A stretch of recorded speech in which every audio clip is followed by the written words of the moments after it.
नमस्कार, मैं रोहित शर्मा। आप मेरे साथ में हैं दिल से रोहित चैनल में। दोस्तों, राजस्थान के मीणा समाज के कद्दावर नेता डॉक्टर शिवलाल मीणा को लेकर अब मैं भी थोड़ा असमंजस की स्थिति में हूं कि उन्हें मंत्री कहूं या ना कहूं। हालांकि मुख्यमंत्री वचनलाल शर्मा, भारतीय जनता पार्टी के तमाम बड़े नेता, राजस्थान भाजपा के अध्यक्ष मदन राठौड़, तमाम बड़े नेता कहते हैं कि वो मंत्री हैं। लेकिन कल जिस तरह से उन्होंने दौसा में एक समारोह में कहा कि मैंने तो इस्तीफ़ा दे दिया, मुझे नहीं पता मैं मंत्री हूं या नहीं हूं, जबकि उसी समारोह में मौजूद मंत्री जवाहर सिंह बैडम ने कहा कि डॉक्टर शिवलाल मीणा मंत्री हैं, मंत्री रहेंगे और वो कभी मंत्री पद से हटे ही नहीं। लेकिन शिवलाल मीणा जिस तरह से एक मंत्री रहते हुए कोई आदमी लगातार कंटिन्यू अपने विभाग के कार्यालय में जाता है, काम करता है, उस तरह की गतिविधियां उनकी फ़िलहाल नहीं है। इसीलिए कांग्रेस पार्टी और तमाम विरोधी दलों के नेता ये लगातार कहते आ रहे हैं कि हम और ये सही भी है कि हम अपनी समस्याएं जो डिपार्टमेंट शिवलाल मीणा को दिया हुआ था राजस्थान सरकार की ओर से, उन समस्याओं को हम किस मंत्री के पास में जाकर कहें। असमंजस की स्थिति जरूर है, लेकिन कुल मिलाकर अगर डॉक्टर शिवलाल मीणा के मूवमेंट को हम देखें विधानसभा चुनावों के बाद से लेकर अब तक, तो ये बिल्कुल साफ नज़र आता है। और मैं ये दावे के साथ कह सकता हूँ कि भारतीय जनता पार्टी के जो राजस्थान इकाई से जुड़े जो नेता हैं, उनमें से मैं तमाम नेताओं के बारे में नहीं कह रहा, लेकिन कुछ नेताओं से वे नाराज़ जरूर हैं। और उसकी बानगी हम एक बार पिछले दिनों देख भी चुके हैं, जब उन्होंने ये कहा था कि मेरी बातों को ठीक तरह से दिल्ली में नहीं रखा गया। ये पीड़ा है उनके दिल में। लेकिन और ये बात भी बिल्कुल साफ है कि दिल्ली में बैठे भारतीय जनता पार्टी के नेताओं से डॉक्टर शिवलाल मीणा को ज़्यादा तकलीफ़ नहीं हो रही, बल्कि यहाँ राजस्थान में बैठे भाजपा के नेताओं से उन्हें अब तकलीफ़ है। अब तकलीफ़ किस बात की है, अब ये बात तो इसको पूरी तरह से डॉक्टर शिवलाल मीणा ही आगे समझा सकते हैं। लेकिन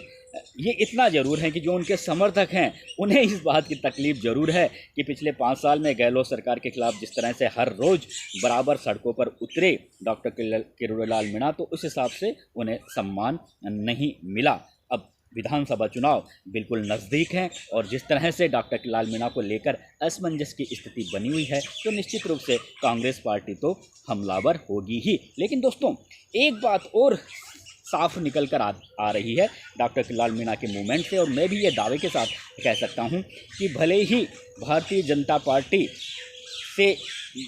को लेकर वे खुश हों या ना हों, या वे भारतीय जनता पार्टी के समर्थन में खड़े हों या ना हों अभी, लेकिन प्रधानमंत्री नरेंद्र मोदी के हर निर्णय पर उनकी सहमति होती है। और वे प्रधानमंत्री नरेंद्र मोदी के साथ जो उनकी पुरानी मित्रता है, उस पर अभी भी उन्हें भरोसा है और उन्हें अभी भी ये विश्वास है कि वक्त आने पर नरेंद्र मोदी उनको ज़रूर तवज्जो देंगे और जो उनके दिल में है वो सारी तमन्नाएं उनकी पूरी होगी। लेकिन फ़िलहाल तो हालात ऐसे हैं कि उन्होंने हाल ही में जिस तरह से सुप्रीम कोर्ट का आरक्षण को लेकर, SC ST वर्ग के आरक्षण में उपवर्गीकरण को लेकर और क्रीमी लेयर सिस्टम को लेकर जिस तरह से बात सुप्रीम कोर्ट ने कही, और उसके बाद में डॉक्टर शिवलाल मीणा ने सुप्रीम कोर्ट के इस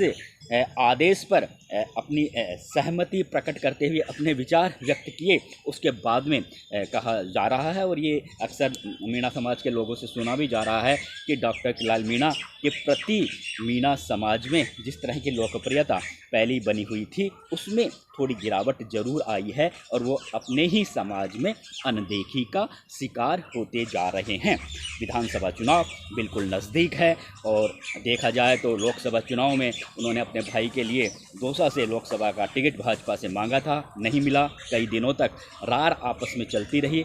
पूरी ताकत उन्होंने झोंकी, लेकिन टिकट नहीं मिला। बाद में अब ऐसा माना जा रहा है, बहुत से लोग कहते हैं कि उन्होंने जो इस्तीफ़ा दिया है वो उस इस्तीफे के पीछे एक बड़ा कारण ये भी हो सकता है, अब लोगों की ज़ुबान है, ज़ुबान को बंद नहीं किया जा सकता और जिस तरह की चर्चा आती है उसको पूरी तरह से खारिज भी नहीं किया जा सकता। लोगों का कहना है कि वे जगमोहन मीणा को दौसा से भाजपा का टिकट दिलवाने चाहते हैं और हो सकता है भाजपा के दिल्ली दरबार पर प्रेशर बनाने के लिए या राजस्थान भाजपा से जुड़े नेताओं से अपनी बात मनवाने के लिए उन्होंने इस्तीफा दिया हो। जगमोहन मीणा को अगर दौसा से टिकट मिल जाए तो उनकी जो तमन्ना है अपने भाई को राजनीति में ठीक तरह से एडजस्ट करने की, क्योंकि जगमोहन मीणा लंबे समय से उनके साथ में लगे हुए हैं, उनके कामों को देखते हैं और पार्टी के नेताओं में जगमोहन मीणा की कार्यकर्ताओं में अच्छी पकड़ भी है। इसलिए वे चाहते हैं कि दौसा जो सीट है, विधानसभा सीट है, उस पर जगमोहन मीणा कोई हल्के उम्मीदवार नहीं है। अगर बीजेपी उन्हें टिकट देगी तो निश्चित रूप से ये सीट कांग्रेस के जबड़े से निकाली जा सकती है। लेकिन मेरा जो ये वीडियो बनाने का मतलब ये था कि अगर डॉक्टर किलाल मीणा ने सुप्रीम कोर्ट के आदेश पर आरक्षण के संदर्भ में जिस तरह की टिप्पणी दी थी, उन्होंने अपनी अपनी एक तरह से भावनाएं व्यक्त की थी और उनकी जो भावनाएं थी वो उन भावनाओं को हम गलत भी नहीं कह सकते दोस्तों, क्योंकि उन्होंने कहा था, निश्चित रूप से कहा था कि हमने देखा है बहुत से SC ST और मीणा समाज के बहुत से ऐसे परिवार हैं जिनमें एक ही परिवार में कई IAS RAS RPS हैं और अच्छी अच्छी नौकरी में, क्योंकि उनके पास में वो ठीक तरह से उनकी जब हाई प्रोफाइल नौकरी होती है तो अपने बच्चों को ठीक तरह से उनकी पढ़ाई होती है, कोचिंग की व्यवस्था ठीक तरीके से हो जाती है और हर तरह से जब उन्हें अच्छा माहौल मिलता है तो फिर उनके परिवार वाले भी अच्छी ही सर्विस में जाते हैं। तो डॉक्टर किलाल मीणा का ये कहना था कि जो आरक्षण मिला हुआ है ऐसे परिवारों को आरक्षण ना मिलकर उन परिवारों को मिले जो अब तक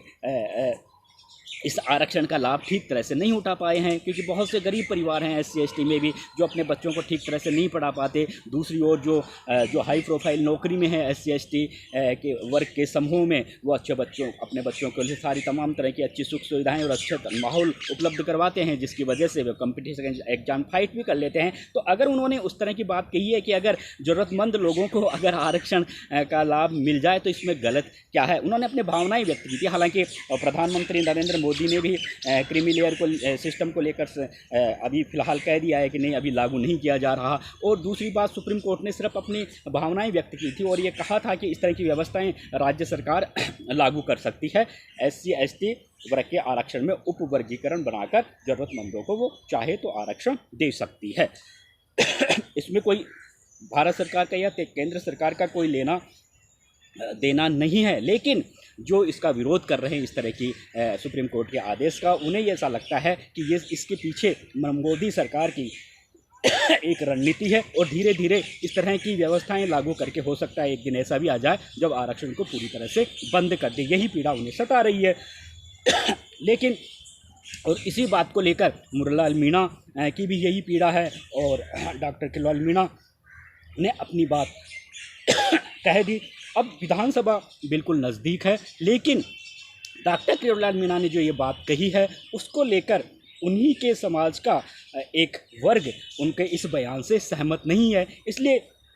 डॉक्टर किलाल मीणा की जो लोकप्रियता थी, जो उनके समर्थक थे, वो पहले ही भाजपा से दूरियां बनाए हुए हैं, किलाल मीणा से थोड़ी थोड़ी दूरियां बनाने लगे हैं। अब उन्होंने इस तरह का बयान विधानसभा उपचुनाव से ठीक पहले दिया है। दूसरी ओर वो अपने भाई को टिकट दिलवाने की पैरवी कर रहे हैं भारतीय जनता पार्टी से। तो निश्चित रूप से यहाँ पर किलाल मीणा के लिए मुश्किलें ज़्यादा पैदा हो गई हैं। वैसे उन्होंने अपनी जो भावनाएं व्यक्त की हैं उससे